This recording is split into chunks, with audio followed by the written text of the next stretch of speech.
I walked into my childhood home carrying a carefully wrapped gift, the smell of roasted turkey and cinnamon filling the air. Christmas lights twinkled on the tree in the corner, and I could hear laughter coming from the dining room. I'd driven 3 hours to be here, excited to reconnect with everyone after months of long work weeks. The dining room table glowed with candlelight, set more beautifully than I'd ever seen it. 10 chairs surrounded it, each with elegant place settings, crystal wine glasses, and folded cloth napkins.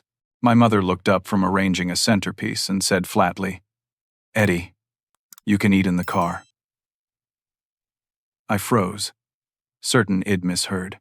My brother Garrett smirked from his seat and asked, "Why would we waste a chair on you?" I looked around the room, my chest tightening. Everyone had a seat. Even my cousin Travis, who'd broken into my apartment 6 months ago and stolen my late grandfather's watch collection. The gift felt suddenly heavy in my hands as I stood there in the doorway, unable to process what had just happened. I noticed details I'd missed in my initial excitement. The china plates had gold trim I'd never seen before. Fresh roses sat in crystal vases. This wasn't just dinner, this was an event. My younger sister Brooke sat next to her fiancé Ryan, both of them staring at their empty plates, refusing to meet my eyes. Travis lounged at the far end of the table, actually propping his feet up on an empty chair. That empty chair hurt worse than any insult they could have thrown at me. My mind started racing backward through the last 7 years of my life. After college, I was the only one who stayed local when Dad lost his job managing the dealership. Mom worked part-time at a medical office, but her salary wasn't nearly enough to cover their mortgage and bills. I was 25, fresh out of school with my accounting degree, just starting my career. But I stepped up because that's what you do for family. I paid their mortgage for 11 straight months while Dad looked for work. $9,300 total. I remember eating ramen noodles for dinner and skipping lunches to make those payments happen. When Garrett's first startup collapsed 3 years ago, he called me in tears, said he'd taken out business loans he couldn't repay, asked if I could help him cover $8,000 in debts. He'd just gotten a small promotion at work. That money was supposed to be my emergency fund. But he was my brother, and he promised to pay me back within 6 months. That was 3 years ago. I never saw a single penny of it. Brooke needed her wisdom teeth removed 2 years back. She didn't have dental insurance yet at her job. The surgery was expensive, she said. She needed $2,400. I put it on my credit card and paid it off over 6 months. Last year, when Mom's car needed a new transmission, I covered the $1,500 repair. When Dad's laptop died, and he needed it for job applications, I bought him a new one for $800. Then there was Travis. Last summer, he got evicted from his apartment for not paying rent. He called me desperate, saying he had nowhere to go. I let him stay in my apartment for 2 months, while he got back on his feet. I came home from work one day in August and found him gone. So were 4 vintage watches my grandfather had left me when he died. They'd been sitting in a display case in my bedroom. Each one was worth around $1,500. They weren't just valuable. They were the only physical items I had left from the man who taught me how to tie my shoes, how to be honest, how to treat people with respect. I checked my buildings, security cameras. The hallway footage showed Travis leaving my apartment with a suspicious duffel bag, looking nervous, glancing around. I confronted him immediately. He denied everything. Said I was paranoid. Said the cameras didn't prove anything since they didn't show him actually taking the watches. I went to my parents for support. They took Travis' side. My mother actually told me that family doesn't accuse family without absolute proof. The security footage wasn't enough for them, apparently.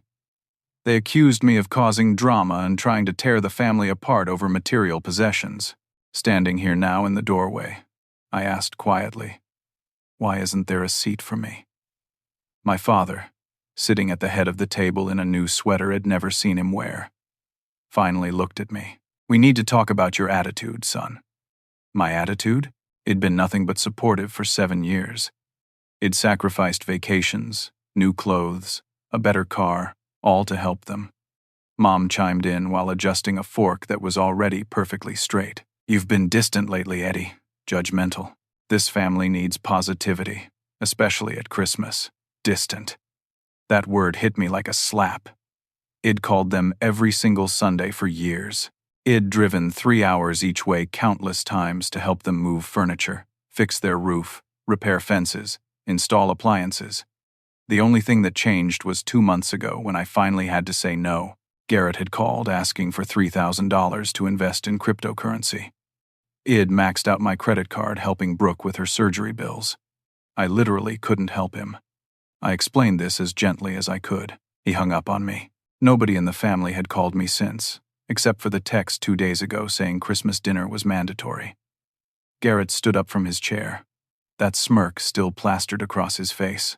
He adjusted his expensive-looking tie and cleared his throat like he was about to give a speech. Eddie, tonight is special. Really special.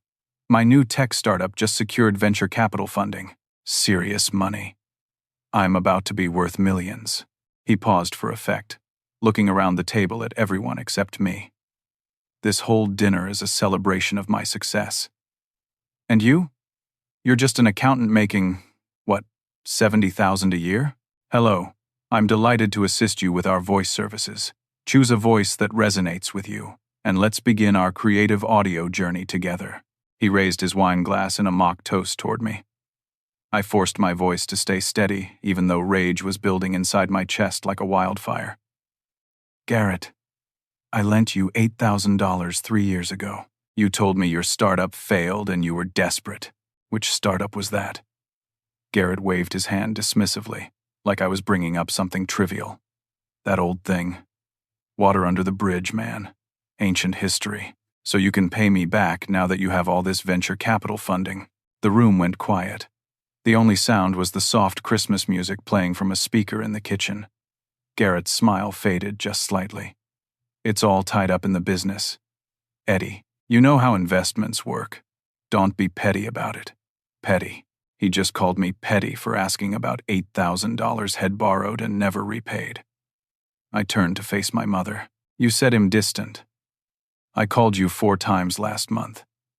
You didn't answer once. I texted about Thanksgiving, asking if I could bring anything. No response. Then suddenly I get a text 2 days ago saying Christmas dinner is mandatory. That's the first Id heard from any of you in weeks. My mother's lips pressed into a thin line. We've been busy, Eddie. Very busy. I looked at my father. Busy with what, exactly? Then I remembered something I'd noticed when I pulled into the driveway. Dad, when I got here, there's a brand new truck parked out front. Silver Ford F-150. When did you get that? My father shifted in his chair, suddenly uncomfortable. Few months back, got a good deal on it. My father's credit had been destroyed after he lost his job. I knew this because Id helped him try to rebuild it. No bank would finance a new truck for him, not with his credit score. Who co-signed the loan? Nobody answered at first. The silence stretched out, heavy and thick. Then Garrett spoke up, his chest puffing out with pride. I did. Helped the old man out. That's what successful sons do, Eddie. The implication hung in the air like smoke. Successful sons help their parents. Unlike you, Eddie. Unlike the failure standing in the doorway. But something wasn't adding up. My brain, trained by years of working with numbers and financial statements, started piecing together a timeline. 3 months ago, Garrett had called me in what sounded like genuine panic. He said he was broke, completely tapped out, couldn't even afford his rent. He begged me for $5,000. Id wanted to help, but Id just paid for Brooke's dental surgery. My credit card was maxed. My savings were gone. I had to say no. It was one of the hardest things I'd ever done. So how did broke, desperate Garrett manage to co-sign for a truck loan 3 months ago? Garrett, when exactly did your startup get this venture capital funding? He rolled his eyes. Does it really matter? Humor me. Fine. He sighed dramatically. Last year, November. Are you happy now? My stomach dropped. Last November. 14 months ago. I remembered that month vividly because Garrett had called me 3 times that month, begging for money. He said he couldn't make rent. His electricity was about to be shut off. He needed $1,200 immediately or he'd be evicted. I'd sent it to him within an hour because I believed he was in crisis. If Head had venture capital funding since last November, why did he need my $1,200? I asked him this directly. Garrett laughed it off, that same dismissive wave of his hand. Cash flow issues, Eddie. It's complicated business stuff. You wouldn't understand. But I understood numbers perfectly. I was an accountant. My entire job was understanding financial flows and timing. I started piecing it together out loud, my voice getting stronger. So you've had funding for over a year, but you kept calling me for money. You called me in March asking for $2,000 for business expenses. You called me in June asking for $1,500 for equipment. Every single time, you claimed you were broke and desperate. Garrett shrugged. So what? I had temporary liquidity issues. That's how business works. But it wasn't adding up. I turned to Brooke. Your dental surgery. You told me insurance denied the coverage completely. You said you needed the full $2,400 out of pocket. Brooke finally looked up at me, and I saw guilt flash across her face before she looked away again. Ryan, her fiancé, jumped in. Dude, seriously, let it go. It's Christmas, but I wasn't letting it go. Not anymore. Brooke, I need you to answer me. Did insurance actually deny coverage? My mother snapped at me. Eddie, that's enough. Stop interrogating your sister. Brooke, yes or no? My sister's voice came out barely above a whisper. They covered 80%. My hands went numb. If insurance covered 80% of a $2,400 procedure, that meant Brooke only needed $480 from me, but Shed asked for the full amount. Shed lied about the insurance denial. It'd given her $2,400, and Shed only needed a fifth of it. What did she do with the rest? Travis, who'd been drinking wine this entire time, suddenly laughed. It was a cruel, mocking sound. Dude, we all needed cash. You're the only one with a steady job and no life. Why wouldn't we ask you? You were an easy target. The room went completely silent. Even the Christmas music seemed to fade away. Travis had just admitted it. This wasn't a series of unfortunate circumstances. This was coordinated, planned. What did you just say? My voice came out cold. My father sighed heavily and rubbed his temples like I was giving him a headache. Eddie, sit down. Let's talk about this rationally. I don't want to sit down. I want the truth. Now, my mother set down the serving spoon Shed been holding. Her face was pinched with irritation. Fine. You want the truth? Yes. We exaggerated some of our financial needs over the past year. Garrett had the idea after his funding came through. We were frustrated with you. Frustrated with me. You've always acted so superior about money. So careful. So cautious.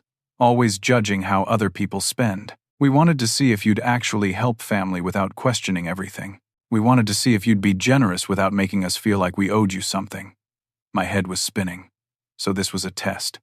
Garrett leaned back in his chair, completely relaxed. Think of it as a character assessment. And honestly, Eddie, you failed. The fact that you eventually started saying no proves you never really cared about this family. You only helped when it was convenient for you. I could barely breathe. How much? My voice shook. How much money did you take from me under false pretenses? My father answered, his tone matter-of-fact. Over the past year, about $20,000 total. $20,000. Gone. Extracted from me through lies and manipulation because they wanted to teach me a lesson about generosity. And you think I failed your test because I finally couldn't give anymore. My mother crossed her arms. We needed to know if you truly cared about this family. Eddie, money isn't love, but willingness to sacrifice is. You proved you have limits. That's disappointing. I almost laughed at the absurdity. I'd sacrificed for years. My savings account was empty. I drove a car with 180,000 miles on it because I couldn't afford a new one. I hadn't taken a vacation in 4 years. I ate lunch at my desk every day to save money. I lived in a tiny one-bedroom apartment with thin walls and a leaky faucet because that's all I could afford after helping them. And they called it a character test. I looked at Garrett. You make more money than me now. Significantly more if your venture capital story is true. You could pay everyone back and it wouldn't even dent your accounts. Will you? Garrett actually laughed. Why would I? You gave it freely. Nobody forced you to hand over that money. You made a choice. Technically true, but morally bankrupt. I turned to Travis. And the watches? My grandfather's collection. Travis shrugged, completely unbothered. Sold them to a pawn shop on 5th Street. Got about $1,500 total. Needed it for rent. And honestly, you weren't even wearing them. They were just sitting in a case collecting dust. My grandfather had died when I was 12 years old. Had been more of a father to me than my own dad in many ways. He taught me how to ride a bike, how to fish, how to be honest even when it was hard. Those watches were the only tangible connection I had left to him. They represented every Sunday afternoon we spent together. Every life lesson. Every moment of his unconditional love. Travis had sold them for a fraction of their worth, probably to some shady pawn shop that melted them down or sold them overseas. My voice cracked. Those weren't about money. They were about memory. Travis rolled his eyes dramatically. Sentimental garbage. Get over it, man. I looked around the room one more time, at each person who was supposed to love me, supposed to be my family. Does anyone here feel bad about any of this?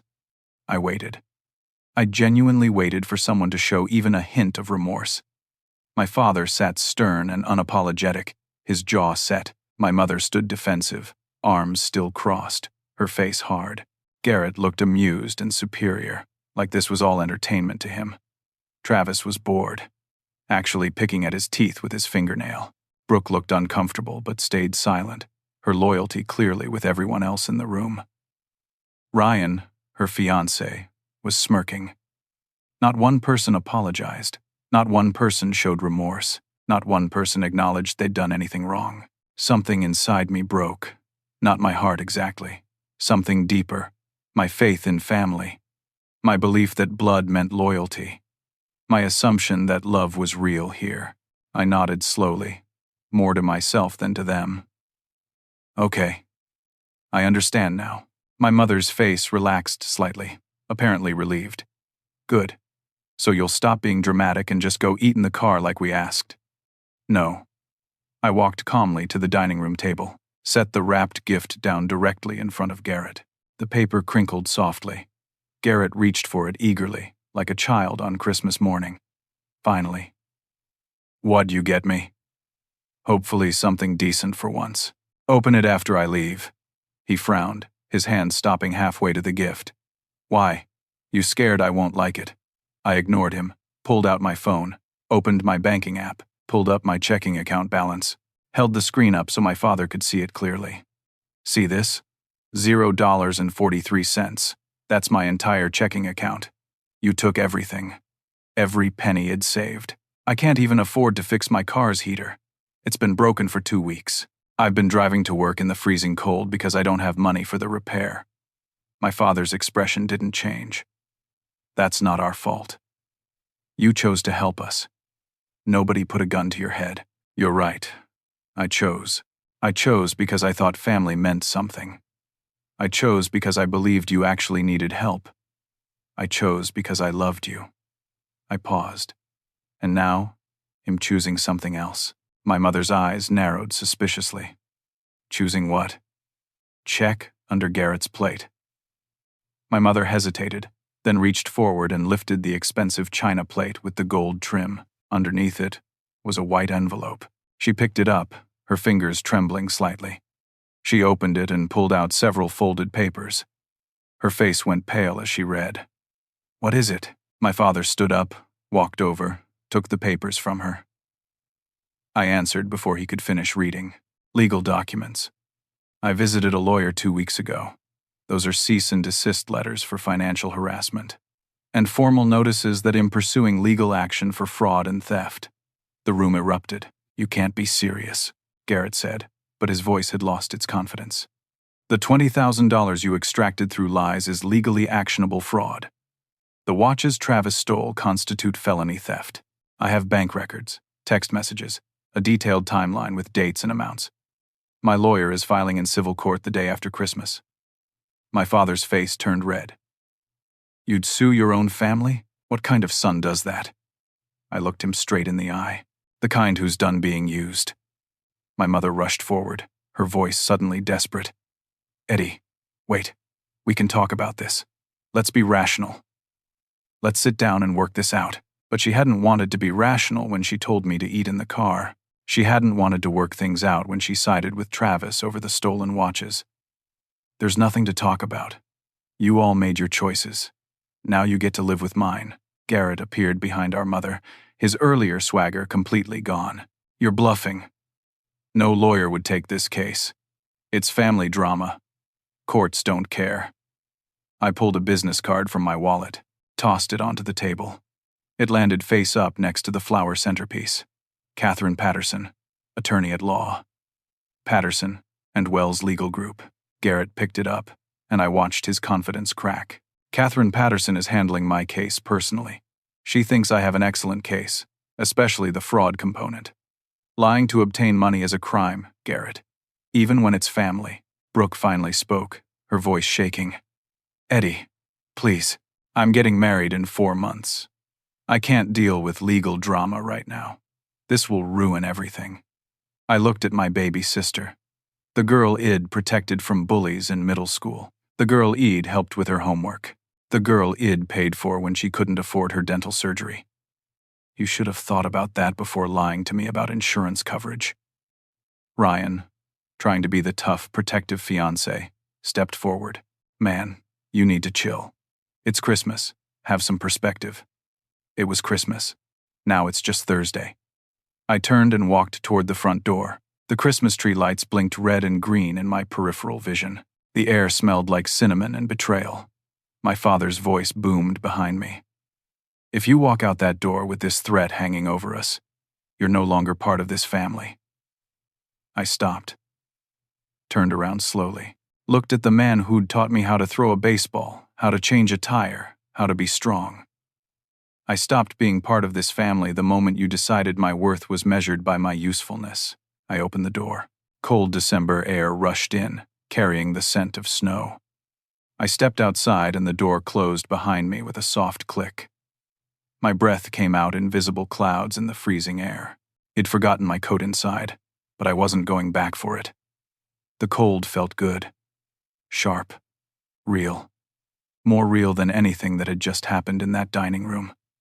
Behind me, I heard chaos erupting, voices shouting over each other, my mother's voice rising high and panicked, Garrett yelling something I couldn't make out. I walked across the lawn toward my car. The grass crunched under my shoes, frozen from the cold snap we'd been having. Christmas lights from neighboring houses twinkled cheerfully, completely at odds with what I was feeling. My car sat in the driveway, old and reliable. The paint faded on the hood. I unlocked it and stood there for a moment with my hand on the door handle. The front door of the house burst open. Garrett came running out without a coat, his breath fogging in the cold air. He was holding something. The gift Id brought. Had already torn it open. What is this? He shouted, holding up an empty smartwatch box. Where's the actual watch? I turned to face him calmly. Open the box. I did. There's nothing in it except this. He held up a small USB drive. That's not nothing. His face was red from cold and anger. What's on it? I leaned against my car, crossing my arms. Something interesting. Copies of every text message between us for the past 3 years. Every call log. Every bank transaction where I sent you money and you claimed to be desperate and broke. Garrett's expression shifted. So what? That doesn't prove anything. It also contains screen recordings I made of all your social media posts from the past year. His face went pale. Remember that Instagram post from March? You at that steakhouse in the city, bottle of champagne, caption about celebrating success? That was 2 days after you called me crying that you couldn't afford groceries. Remember the Facebook post from June showing your new Audi? That was the same week you texted me begging for money for business equipment. Garrett's mouth opened, but no sound came out. I made a compilation. Every post where you showed off your wealth right next to every message where you claimed poverty. It's very illuminating. My lawyer has a copy. So does my cloud storage. You recorded my social media. Screenshots are public record, Garrett. You posted them publicly. I just organized them chronologically. His hand holding the USB drive was shaking now. If this goes to court, when this goes to court, I corrected, the jury will see exactly who you really are. They'll see a man who lied to his brother repeatedly to steal money. They'll see the expensive cars, the fancy dinners, the luxury vacations, all while claiming to be broke. I'll delete everything. I'll take down all my posts. Too late. I have screenshots with timestamps. Deleting them now will just make you look guilty of evidence destruction. The front door opened again. My father came out, followed by my mother. Both were now wearing coats. Dad's face was stern, but I could see panic underneath. Eddie, son, let's talk about this. We just did. Inside. Remember. Mom walked down the porch steps toward me. You're upset. You have every right to be upset. We handled this wrong, you think. But suing us? That's extreme, Eddie. That's vindictive. I stood up straight. No, Mom. Vindictive would be doing to you what you did to me. Vindictive would be lying to you for a year, extracting money under false pretenses, and then mocking you for believing me. I'm not being vindictive. I'm seeking justice. My father tried a different approach. Think about what this will do to the family. Word will get out. People will talk. Your mother will be humiliated at church. Maybe she should have thought about that before participating in fraud. We didn't commit fraud, he said firmly. We're family. You gave us gifts. Gifts obtained through lies and manipulation are legally classified as fraud. My lawyer was very clear about that. Brooke appeared in the doorway, crying. Eddie, please. Ryan's parents are already nervous about him marrying into this family. If there's a lawsuit, they'll make him call off the wedding. I felt a pang of sadness for her, but not enough to back down. Brooke, you lied to me about your insurance coverage. You took $2,000 from me that you didn't need. What did you spend it on? She wiped her eyes. The wedding. I needed it for my dress and decorations. So you stole from me to pay for your wedding. I didn't steal. You gave it to me, under false pretenses. That's the definition of fraud. Ryan appeared behind her, putting his arm around her shoulders. Dude, you're really going to destroy your sister's happiness over money. I'm not destroying anything. She made her choices. Actions have consequences. Travis stumbled out onto the porch, clearly drunk. This is ridiculous. So I sold some old watches. Big deal. Get over it. Something in me snapped. Those watches were the only things I had left from my grandfather. He wore them. His hands touched them. Every time I looked at them, I remembered him. And you sold them to a pawn shop for drug money. Rent money, Travis corrected, slurring slightly. You got evicted anyway. So what did you really spend it on? Travis didn't answer. He just shrugged. My mother tried again. Eddie, honey, family forgives. That's what family does. We forgive each other and move forward. You're absolutely right, Mom. Family should forgive. So why didn't you forgive Travis when he stole from me? Why didn't you believe me when I had evidence? Why did you take his side? She had no answer. I looked at each of them standing there in the cold. My father trying to look authoritative but failing. My mother with tears streaming down her face. Garrett holding that USB drive like it was a bomb. Brooke sobbing on the porch. Travis swaying slightly, too drunk to care. Ryan looking uncomfortable and confused. I gave you everything I had, I said quietly. My money, my time, my energy, my love. I showed up for every birthday, every holiday, every emergency. And tonight, you told me to eat in my car because I wasn't successful enough to sit at your table. We were wrong about that, my father said quickly. We got caught up in celebrating Garrett. We should have included you. You should have never excluded me in the first place. So come back inside, my mother pleaded. Well, set another place. Well, have dinner together. Well, work this out. I shook my head. No, we're way past dinner, Mom. I opened my car door. Garrett suddenly lurched forward. Wait. What if I pay you back? Right now. What if I write you a check for everything? I paused. How much do you think you owe me? The 8,000 from 3 years ago. And, he hesitated. And maybe a few thousand more from this year. Try 20,000 from this year alone, plus the original 8. Plus the value of the watches Travis sold, plus interest. Garrett's face went white. I don't have that kind of liquid cash. But you have venture capital funding. It's tied up in the business. Then you'll have to figure it out. My lawyer is filing for $34,000 plus legal fees and interest. My father exploded. $34,000? That's insane. That's what you took from me. Actually, it's probably more. But I'm being conservative with my estimates. We can't pay that. Then you'll have payment plans assigned by the court. Monthly installments until it's paid in full. This will ruin us financially. I looked, my father dead in the eye. Now you know how I feel. I got in my car, started the engine. It coughed once, twice, then caught.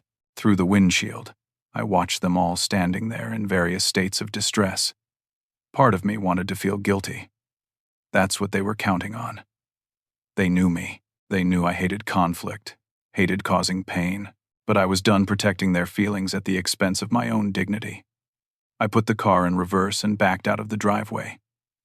In my rearview mirror, I saw my mother collapse against my father. Saw Garrett standing there holding that USB drive, his face completely drained of color. Saw Brooke sitting down on the porch steps, her head in her hands.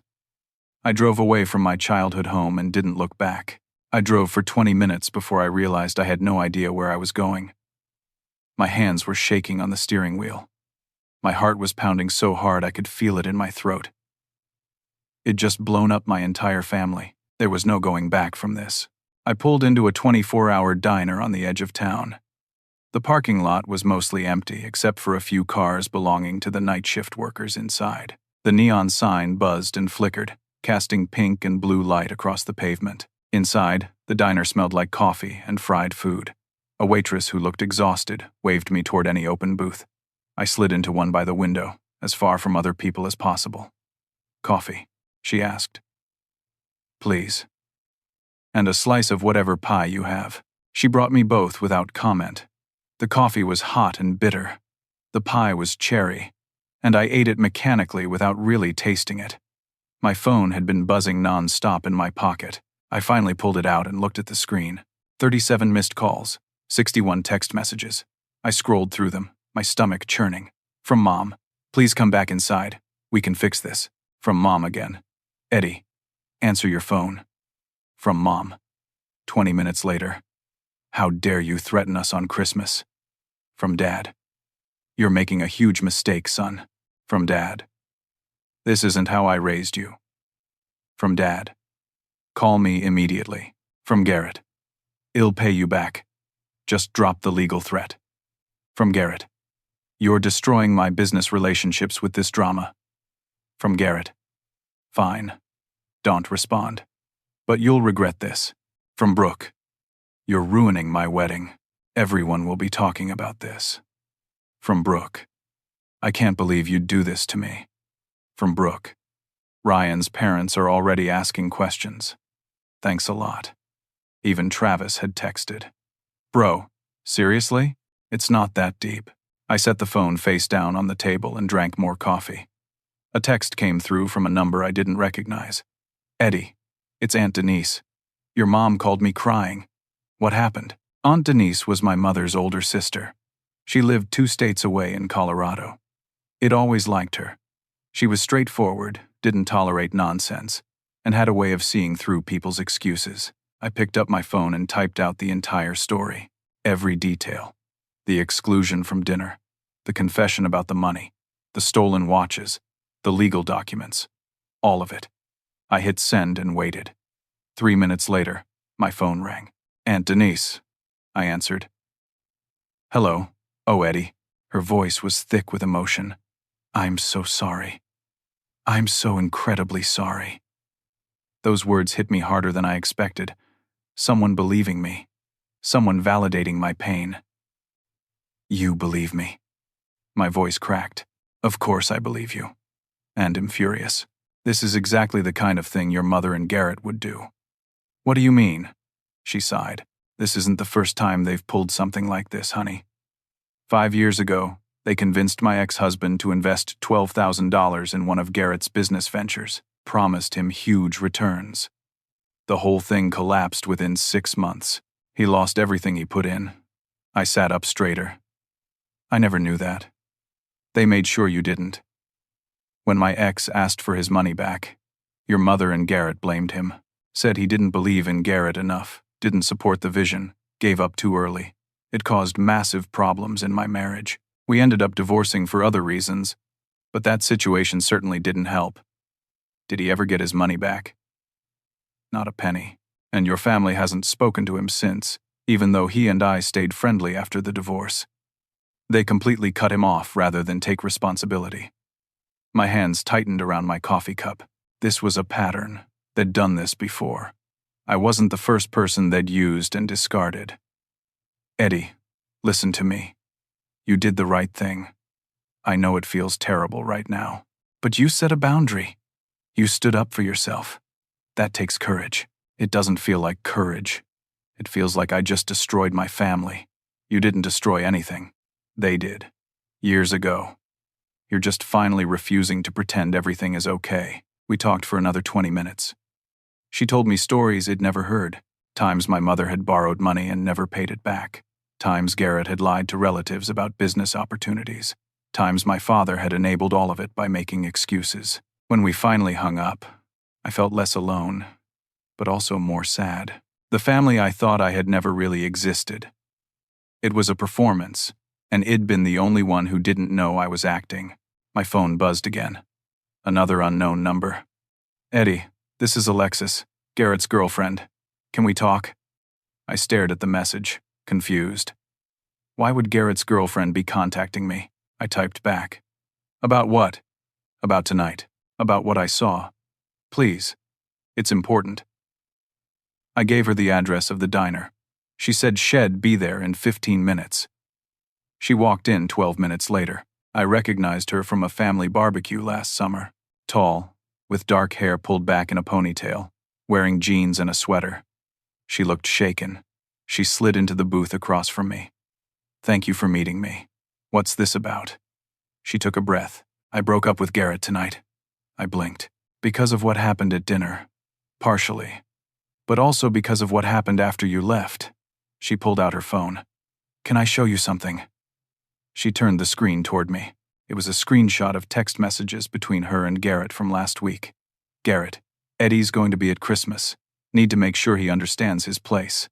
Alexis, what does that mean? Garrett has been acting like he's better than everyone. Time to take him down a notch. Alexis, that sounds mean, babe. Garrett, it's necessary. Trust me. I looked up at her. He planned this. That's not all. She scrolled further, showed me another conversation. Garrett to Travis. Make sure you're there Christmas. Eddie needs to see that even you're more welcome than him. Travis. Lol savage. I'm in. My stomach turned. This was coordinated. Eddie, I had no idea the extent of it. I thought tonight was just going to be an awkward family dinner. But then I heard everything. Your mother admitting they lied to get money from you. Travis bragging about the watches. Garrett laughing about it with your dad after you left. He was laughing. Her face tightened. He and Travis were high-fiving. Your dad was smiling. They thought it was funny that they'd gotten so much money out of you. I felt sick. That's when I ended it. Right there. I told Garrett if he treats his own brother like that, I don't want to see how hell treat me. He tried to convince me you deserved it. That you'd been holding the money over their heads. But I'd just watched the whole thing. I saw who was cruel. It wasn't you. Thank you for telling me this. There's more. She pulled out another screenshot. This is from Garrett's business account. I work in finance, so he asked me to review some documents for him 2 months ago. I probably shouldn't be showing you this, but after tonight, she showed me a bank statement. Garrett's startup account. The balance was shockingly low. Under $5,000. His venture capital funding, gone. He burned through it in less than a year. Spent it on his lifestyle instead of the business. The company is failing, Eddie. Hess drowning in debt. The venture capital firm is considering pulling out completely. Everything clicked into place. Hess not successful. Hess desperate. And he needed you to keep believing he was successful so you wouldn't ask for your money back. That's why tonight happened. He was trying to humiliate you into staying away long enough for him to figure something out. My hands were shaking again. How bad is his financial situation? He has maybe 6 months before the company collapses completely. Has been faking success on social media to attract more investors, but the numbers don't lie. Hess failing. She slid the phone back into her pocket. I'm showing you this because you deserve to know the truth. And because I think what they did to you is horrible. You seem like a genuinely good person, Eddie. Why did you date him? She looked down at her hands. I thought he was ambitious and driven. I didn't realize he was ruthless and dishonest. Tonight showed me the difference. We sat in silence for a moment. What will you do with this information? She asked. I thought about it. Give it to my lawyer. It's evidence of motive. Shows why he kept lying to me about money. She nodded. That's what I thought. That's why I came. She stood up. Good luck, Eddie. I really mean that. She left, and I sat there staring at the cooling coffee in front of me. Garrett wasn't a success. He was a con artist. And it'd been his primary mark. I forwarded all the screenshots Alexis had sent me to Catherine Patterson, my lawyer, with a brief explanation of who Alexis was and how Id obtained the information. She responded within minutes, even though it was nearly 9 o'clock on Christmas night. This changes everything. This shows motive and pattern of deception. Call me first thing tomorrow morning. I finished my coffee, paid the bill, and drove home to my small apartment. For the first time in years, I slept peacefully. I woke up the next morning to my phone ringing. It was barely 7 in the morning. I grabbed it without looking at the screen, still half asleep. Hello. Eddie. It's Mom. Her voice was different. Not angry like last night. Desperate. We need to talk. I sat up in bed. About what? Last night got out of hand. Everyone was emotional. Christmas is stressful. We said things we didn't mean. Which part didn't you mean? The part where you told me to eat in the car, or the part where you admitted to stealing $20,000 from me? Silence. Mom, if you're calling to apologize, I'm listening.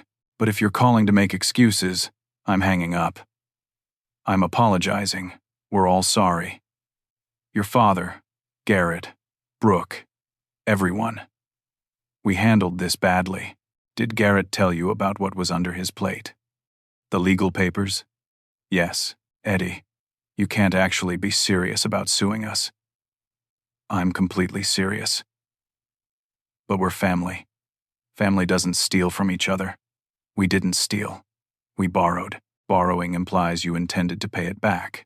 You took it as a test and planned to never return it. That's theft. Her voice broke. Please, Eddie. Let's meet today. Let's sit down and talk like adults. I'll meet with you when you're ready to discuss repayment plans and accountability. Until then, my lawyer will handle our communication. You can't cut us off completely. Watch me. I hung up. The calls kept coming throughout the day. My father called 6 times. Garrett called 14 times. Brooke texted asking if we could meet for coffee. Travis actually left a voicemail saying, Dude, my parents are freaking out about the police thing. Can you just chill? I didn't respond to any of them. Instead, I called Catherine Patterson at 9 in the morning sharp. She answered on the second ring. Eddie, I've been reviewing the materials you sent last night. This is excellent evidence, so we have a strong case. We have an incredibly strong case. The text messages from Garrett planning your humiliation show premeditation. The financial records showing his company failing prove motive for the fraud. Your bank statements showing the transfers combined with their admissions gives us everything we need. What happens next? I'm filing the civil complaint on January 4th. That gives everyone time to get through the holidays. but not enough time for them to hide assets or coordinate their stories too much. We're suing for $34,000 in fraudulent transfers and theft, plus legal fees, court costs, and punitive damages. Punitive damages. When fraud is intentional and malicious, courts can award additional money as punishment. Given the deliberate nature of their deception, I think we can argue for it. How long will this take?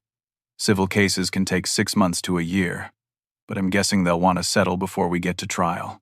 Nobody wants their financial fraud aired in public court proceedings. She was right. 3 days later, I got a call from a lawyer representing Garrett. Mr. Eddy, my name is Richard Kowalski. I represent your brother Garrett in the matter of the civil complaint your attorney is preparing to file. Okay. My client would like to extend a settlement offer. $10,000 to resolve all claims and drop any legal action. Less than a third of what they'd taken.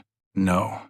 Mr. Eddy, perhaps you should discuss this with your attorney before making hasty decisions. I'll discuss it with her, but the answer will still be no. Your client stole over $30,000 from me through deliberate fraud. $10,000 doesn't even cover what he personally took. My client disputes the characterization of theft and fraud. He believes these were gifts between family members. Then he can explain that to a judge. There was a pause. Mr. Eddy, litigation is expensive and time-consuming. Even if you win, collecting a judgment can be difficult. A settlement now guarantees you receive something. Mr. Kowalski, tell your client I'm not interested in settling for less than full restitution. If he wants to avoid court, he can pay back what he stole. All of it. With interest. I hung up. 2 days later, they increased the offer to $15,000. I declined again. Catherine was pleased. They're scared. They know we have them. In early January, I filed a police report about the watches. The detective assigned to my case was a woman in her 40s named Detective Sarah Martinez. She listened to my story, reviewed the evidence I'd brought, and nodded thoughtfully.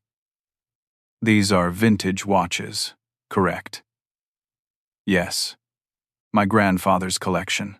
4 pieces, total value around $6,000. And your cousin admitted to taking them. On camera. I recorded the dinner conversation. I showed her the audio file on my phone. She listened to Travis admitting Head sold them to a pawn shop. This is good evidence. Do you know which pawn shop? He said 5th Street. There's only one pawn shop on that street. Right? Sam's Gold and Pawn. She wrote it down. I'll follow up with them. If they still have the watches or have records of the sale, we can pursue charges. What kind of charges? Felony theft. The value crosses the threshold for grand larceny in our state. Your cousin could be facing serious consequences. I felt a mix of satisfaction and sadness. I didn't want Travis to go to jail. I just wanted justice. A week later, Detective Martinez called me back. Mr. Eddy, I have good news. We tracked down Sam's pawn shop. The owner, Sam Cho, remembered your cousin because he was nervous and sold the watches well below their value. Sam thought it was suspicious at the time but didn't have grounds to refuse the sale. Does he still have them? He has 2 of the 4. He hasn't been able to sell them yet because they're unusual pieces. The other 2 were sold about 3 months ago, but Sam keeps records.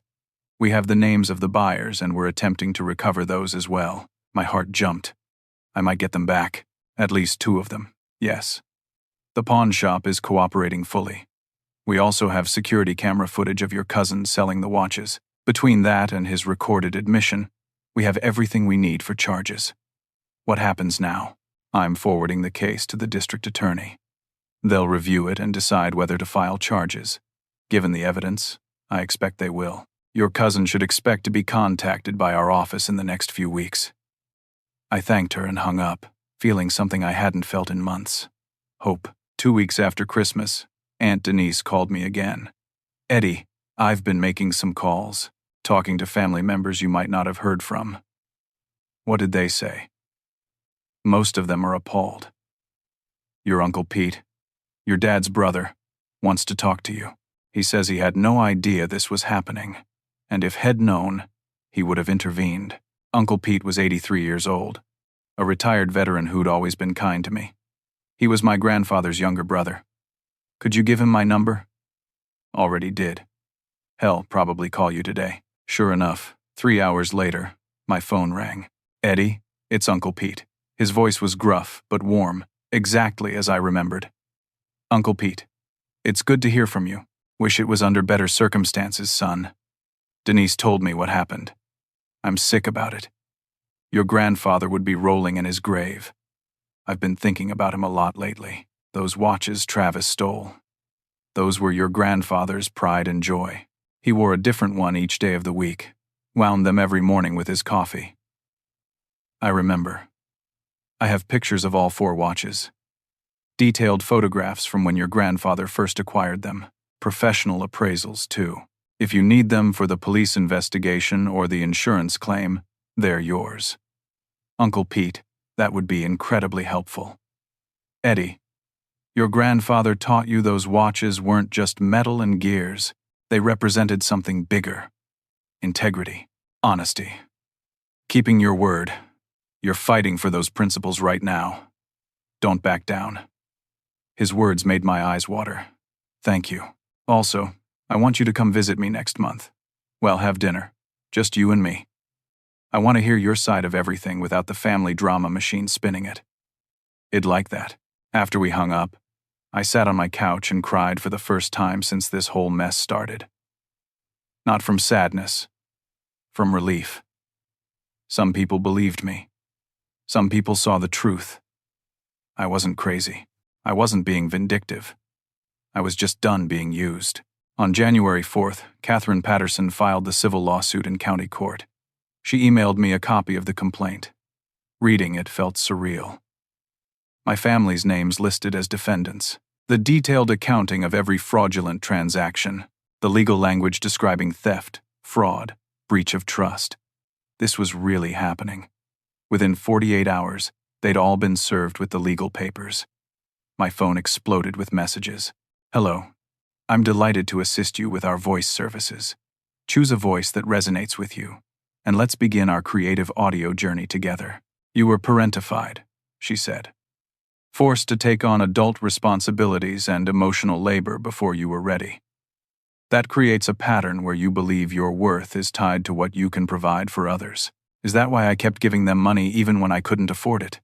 Partially. You were also trying to earn love that should have been given freely. But love that must be earned isn't really love. It's a transaction. Those words hit hard.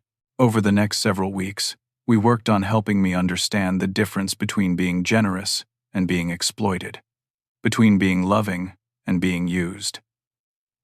Meanwhile, the legal case progressed. Garrett hired a lawyer, a man named Richard Kowalski, who specialized in family law disputes. He sent a formal response to the complaint, denying all allegations of fraud and claiming everything was gifts between family members. Catherine wasn't worried.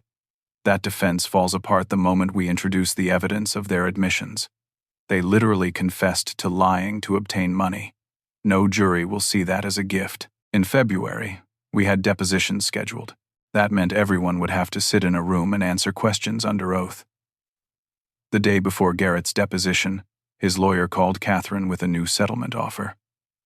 $25,000. Final offer. Catherine called me to discuss it. That's 3/4 of what you're seeking. It's not a bad offer, Eddie. Is it what they owe me? No. But litigation is expensive, even if we win a trial. Collecting the judgment could be difficult if they claim they can't pay. I thought about it. $25,000 would restore most of what Eid lost, but it wouldn't restore the principal. It wouldn't put their actions on public record. Tell them no. We're going to trial. She paused. Are you sure? This could drag on for months. I'm sure. They need to face real consequences, not just write a check and move on. Okay, I'll let them know. 2 days later, the depositions began. Garrett went first. Catherine tore his story apart. She showed him his own text messages, planning my humiliation. She showed him his social media posts, showing wealth while claiming poverty to me. She showed him the financial records from his failed business. According to Catherine's notes, Garrett started confident but crumbled within an hour. He contradicted himself multiple times. He couldn't explain why Head posted photos of expensive dinners while texting me that he couldn't afford food.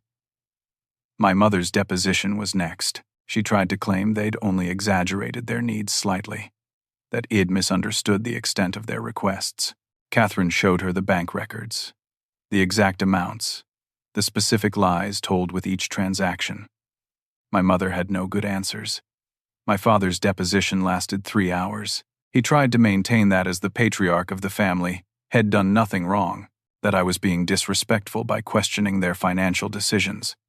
Catherine asked him directly, "Did you know your son's financial situation was strained because of the money he was giving your family? I assumed he could afford it. Did you ever ask?" "No. Did you ever consider paying him back? It was family helping family. We didn't think payback was necessary, even after you learned he was struggling." Silence. Travis' deposition was shortest. He admitted to taking the watches, admitted to selling them, tried to claim it wasn't a big deal because they were just sitting there. When asked if he felt remorse, he said, "Not really. They were just watches." That statement would haunt him. In March, Detective Martinez called me with an update. The district attorney is filing felony theft charges against Travis. The evidence is overwhelming. The pawn shop footage, the recorded admission, the recovered watches. It's an open and shut case. What does that mean for him? He'll be arraigned, probably offered a plea deal. If he's smart, he'll take it. If it goes to trial, he'll lose. What would a plea deal look like? Probably restitution, community service, probation, maybe a suspended sentence. He'll have a criminal record, though. 2 weeks later, Travis' lawyer reached out to me through Detective Martinez. Travis wanted to settle the criminal matter before charges were formally filed. He'd pay full restitution for the watches, $6,000, in exchange for me supporting a lenient plea agreement. I discussed it with Catherine. She advised me to take it. Get your money back. Let the criminal justice system handle his punishment. You don't need to be vindictive. You just need to be made whole. I agreed. Travis paid me $6,000 in a cashier's check. His hands shook when he handed it over in the courthouse hallway. He wouldn't make eye contact. "The other 2 watches?" I asked. Detective Martinez answered. "We recovered one of them from a collector in Ohio. Hess agreed to return it for what he paid, about $800. The 4th watch was melted down for scrap. I'm sorry, Eddie. It's gone. 3 out of 4. Better than Id hoped for a few months ago." In April, my case against Garrett and my parents went before a judge for a pretrial conference. The judge reviewed the evidence and made his opinion clear. This appears to be a straightforward case of fraud. The defendants admitted to misrepresenting their financial needs. The plaintiff has extensive documentation. Unless the defendants have evidence I haven't seen, I'd strongly encourage settlement. After the hearing, Garrett's lawyer pulled Catherine aside. Final settlement offer. Full amount. $31,500. Paid over 24 months at $500 per month. 0 interest. Take it or we go to trial and risk getting nothing. Catherine and I discussed it that evening. "Eddie, this is full restitution. You'd get all your money back. It would take 2 years, but you'd be made whole. What about punitive damages? Those are never guaranteed. A judge might award them or might not. This is a sure thing." I thought about what I really wanted. I wanted my money back. I wanted acknowledgement that what they'd done was wrong. I wanted them to face consequences. A 2-year payment plan would hang over their heads like a sword. Every month for 24 months, they'd have to write me a check and remember what they'd done. I'll take it. But I want it in writing, legally binding. If they miss even one payment, the full amount becomes immediately due, and they owe interest. Catherine smiled. "I'll draft it." The settlement was finalized in late April. Garrett, my parents, and Brooke all signed it. They agreed to pay $500 per month for 24 months. If they missed a payment, the remaining balance would be due immediately with interest. Id 1. By May, my life had transformed in ways I never expected. I wasn't rich.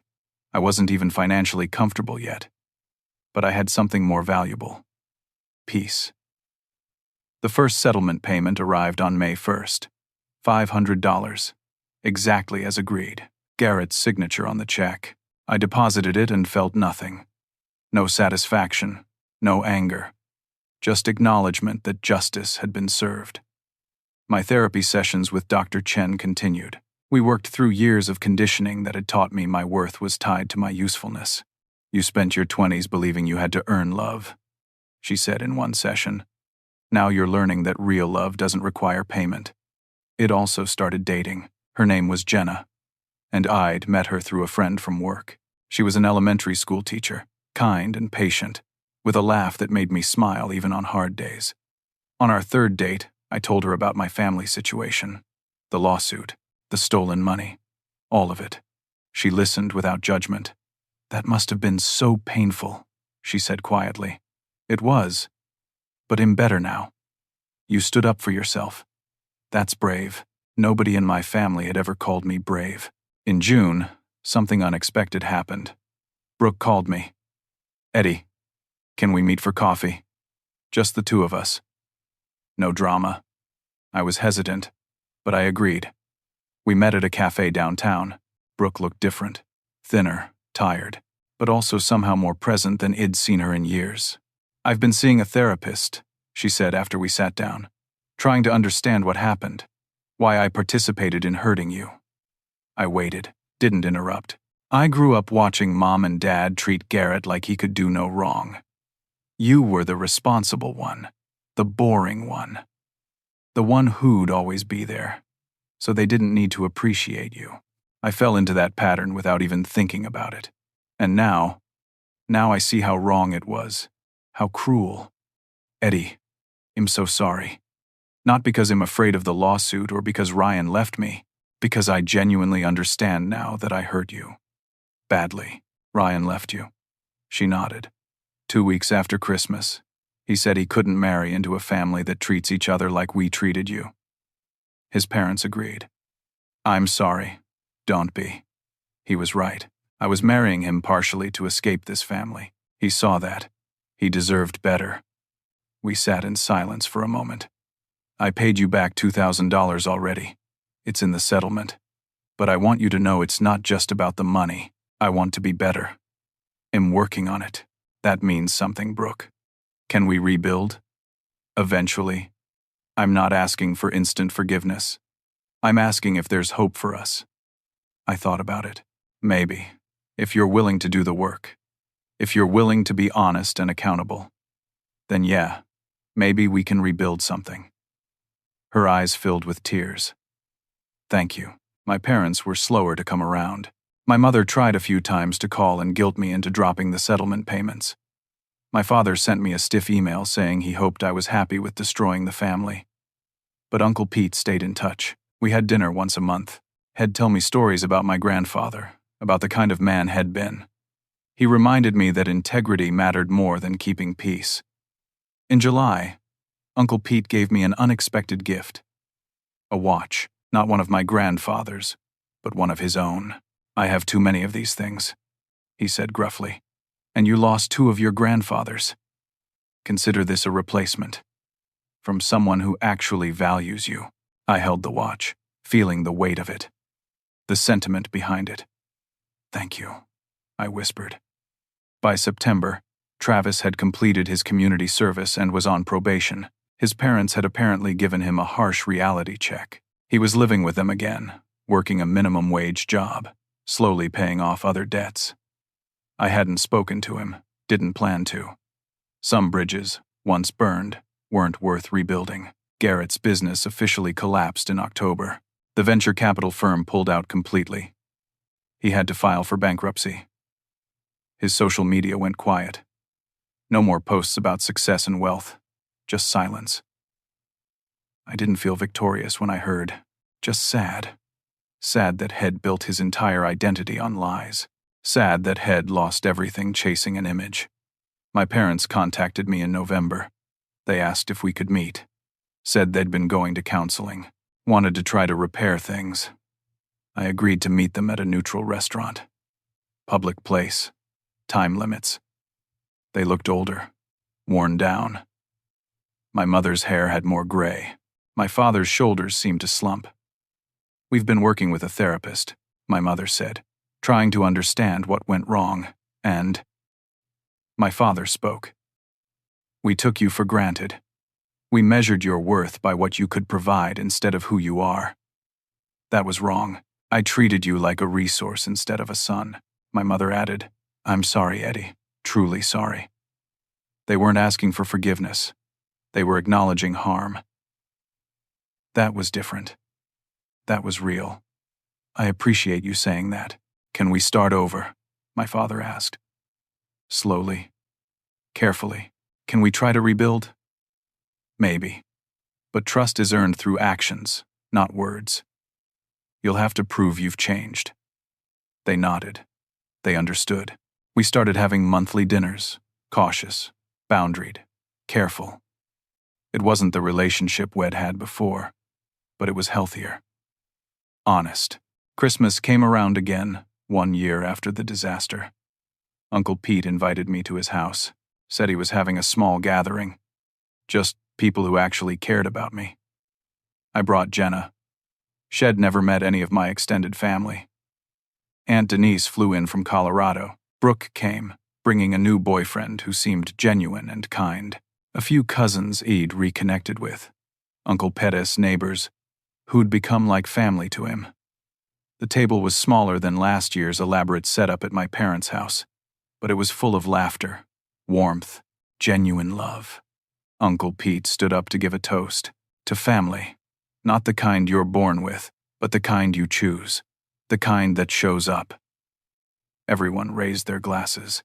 I looked around at the faces reflecting genuine affection back at me. Jenna squeezed my hand under the table.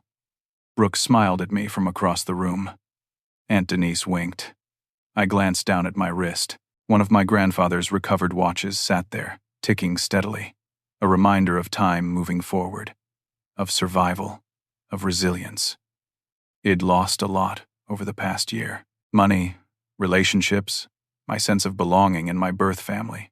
But I'd gained more. I'd gained self-respect, boundaries, the ability to walk away from toxicity, real friendships, real love. For years, I'd believed that sacrifice was love, that if I just gave enough, helped enough, depleted myself enough, my family would finally see my value. But I'd learned something crucial. Real love doesn't require depletion. Real love doesn't demand you shrink yourself to make others comfortable. I'd spent so long confusing being needed with being valued. They weren't the same thing. My family needed my money. But they didn't value me. Not really. Not as a whole person. People who truly love you don't test your loyalty by exploiting your generosity. They don't measure your worth by your usefulness. I learned that family isn't defined by blood or obligation, but by respect, reciprocity, and genuine care. Walking away from toxicity wasn't abandonment. It was self-preservation. Setting boundaries wasn't cruelty. It was necessary. I'd spent years lighting myself on fire to keep others warm. And the moment I stopped, they called me selfish. That told me everything I needed to know. Justice isn't about revenge. It's about restoration. Restoring your dignity, your boundaries, your sense of self-worth. I fought back not to hurt them, but to save myself. And in doing so, I discovered something beautiful. I was stronger than I ever knew. I didn't need their validation to know my worth. I could build a life surrounded by people who genuinely valued me. The real family, I learned, isn't who you're born to. It's who shows up for you, who sees you, who cherishes you without conditions. I found my real family in Uncle Pettis' living room that Christmas. In Aunt Denise's fierce loyalty, in Brooke's slow transformation, in Jenna's kindness, and most importantly, in myself. I learned to be my own family first, to protect myself, to value myself, to love myself enough to walk away from people who didn't. As dinner ended and people started saying their goodbyes, Uncle Pete pulled me aside one more time. "Your grandfather would be proud," he said quietly. "Not because you won a lawsuit or got your money back, because you stood up for yourself, because you knew your worth." That's what he taught you all along. I hugged him tight. Thank you. Driving home that night, Jenna asleep in the passenger seat, I felt something I hadn't felt in years. Complete peace. I wasn't angry anymore. I wasn't hurt. I was free. Free from the obligation to prove myself. Free from the need for their approval. Free from the toxicity that had masqueraded as love. Time had moved forward. So had I. And for the first time in my life, I was truly at peace with who I was and what I deserved. So, let me ask you something. Have you ever been in a situation where you had to choose between family loyalty and your own well-being? How did you handle it? I'd love to hear your story in the comments below. If this story resonated with you, if it reminded you that you deserve to be valued for who you are and not what you can provide, please hit that like button. It helps more people find these stories and realize they're not alone in their struggles. And if you haven't already, subscribe to this channel. We share stories about real-life struggles, about finding strength in difficult situations, about learning to set boundaries and value yourself. Every subscription tells me that these stories matter to you. Finally, if you know someone who needs to hear this message today, someone who's struggling with toxic family dynamics or questioning their own worth, please share this video with them.